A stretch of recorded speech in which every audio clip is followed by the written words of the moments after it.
এতিয়া চোৱা যেটো আমাক কোৱেশ্চন তাত দিছে যে বাছ এখনৰ দ্ৰুতি 5 সেকেন্ডত 80 কিলোমিটাৰ আৱাৰৰ পৰা 60 কিলোমিটাৰ পাৰ আৱাৰলৈ হ্ৰাস পালে বাছখনৰ ত্বৰণ নিৰ্ণয় কৰা। এতিয়া চোৱা যিখন বাছ আছে সেই যিখন বাছ আছে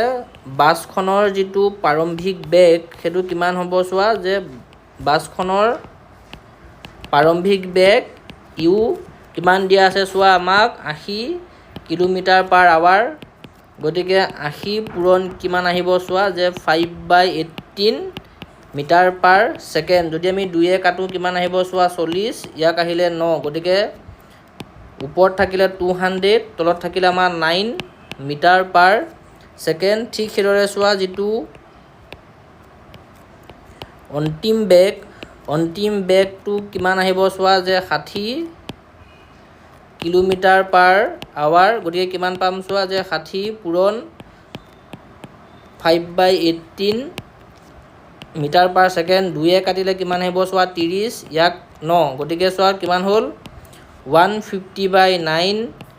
মিটাৰ পাৰ সেকেন্ড আৰু যেটো চোৱা আমাক সময় দিয়া আছে সেই সময়টো আমাক কিমান দিয়া আছে চোৱা যে 5 সেকেন্ড গতিকে আমি এটা সূত্ৰ পাইছো যে ত্বৰণক আমি কি দি বুজাও চোৱা a দি বুজাও ত্বৰণ মানে আমি কি পাইছো চোৱা যেটো অন্তিম বেগ বিয়োগ প্ৰাৰম্ভিক বেগ তলত কিমান আহিব চোৱা সময়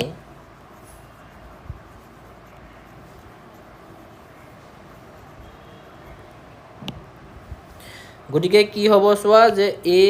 ইকুৱেল v মানে আমি কিমান পাইছিলো চোৱা যে 150/9 মাইনাস u মানে কিমান আছিলে চোৱা যে 200/9 আৰু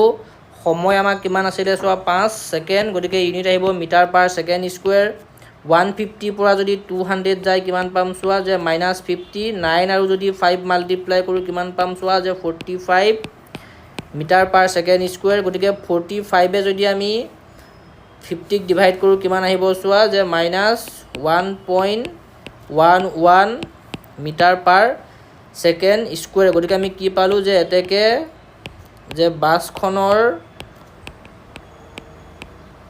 ত্বৰণ সমান -1.11 মিটাৰ পাৰ সেকেন্ড স্কয়াৰ